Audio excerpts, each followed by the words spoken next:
Hello, my third graders. Welcome to our read aloud time of our story Holes.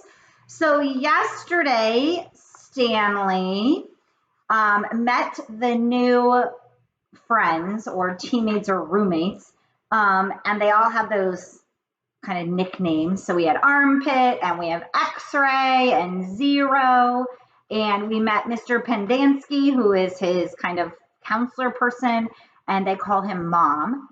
And then we also learned that Stanley was sleeping on the cot of someone named Barfbag. So here we go into our next chapter. Stanley took a shower. Well, if you could call it that. Ate dinner, if you could call it that, and went to bed, if you could call his smelly and scratchy cot a bed. Because of the scarcity of water, each camper was only allowed a 4-minute shower. It took Stanley nearly that long to get used to the cold water. There was no knob for hot water. He kept stepping into, then jumping back from the spray until the water shut off automatically. He never managed to use his bar of soap, well, which was just as well, because he wouldn't have had time to rinse off the suds anyway. Dinner was some kind of stewed meat and vegetables.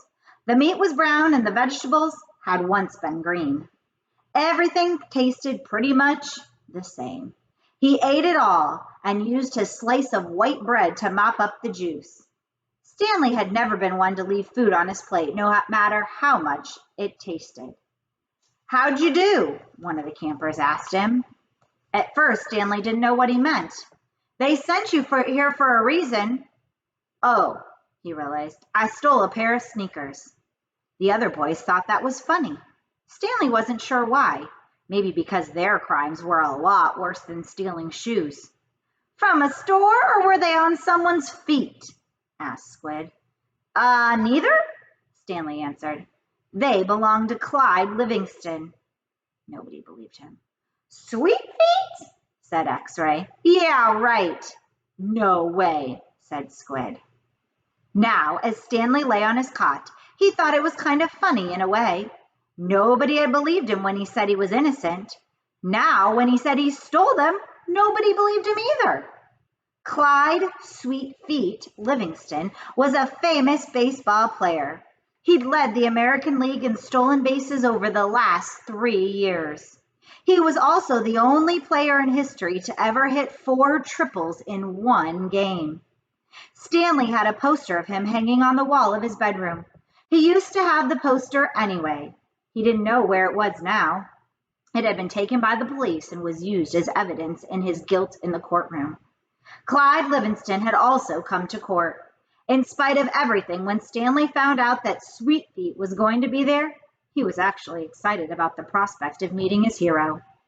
Clyde Livingston testified that they were his sneakers and that he had donated them to help raise money for the homeless shelter. He said he couldn't imagine what kind of horrible person would steal from homeless children. That was the worst part for Stanley.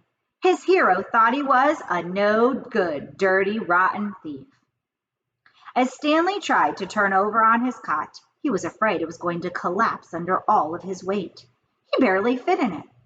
When he finally managed to roll over on his stomach, the smell was so bad that he had to turn over again and try sleeping on his back.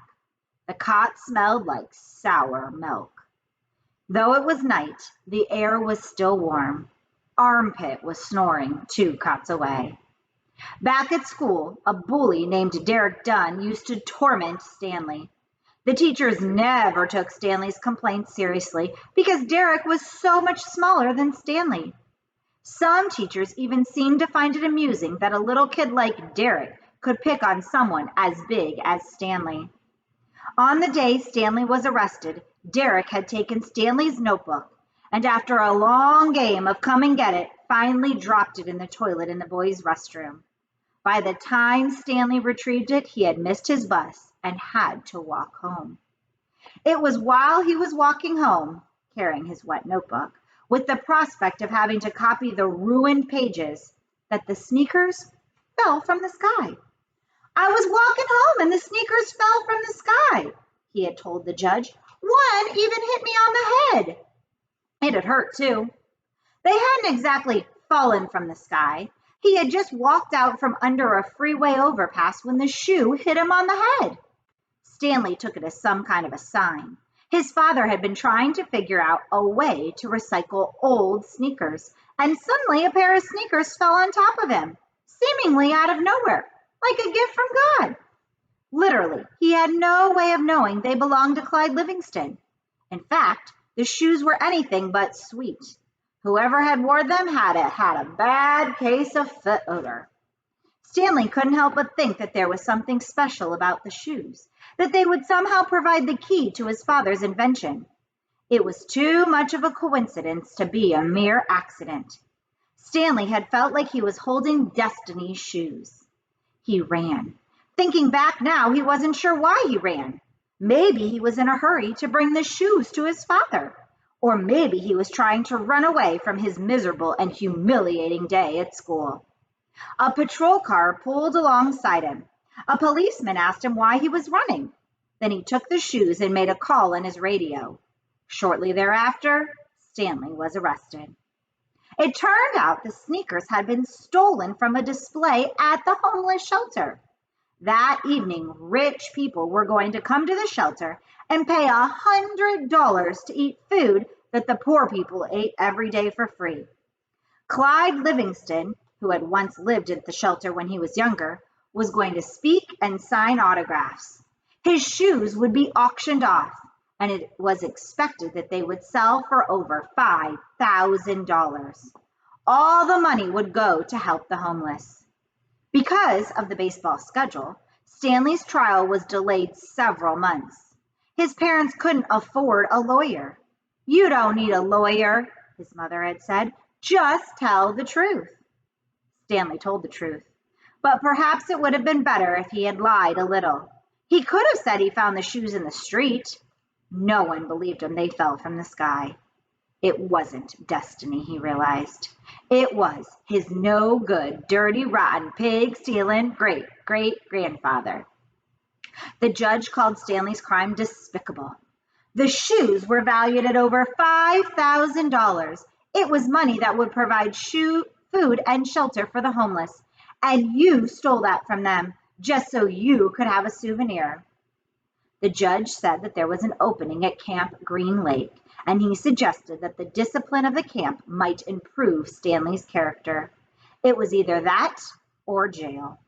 Stanley's parents asked if they could have some time to find out more about Camp Green Lake, but the judge advised them to make a quick decision. Vacancies don't last long at Camp Green Lake. And that is the end of our chapter. So now we kind of know what Stanley had happened to him to get him arrested and sent to Camp Green Lake. I will see you soon for another read aloud. Have a great day, be kind, and smile.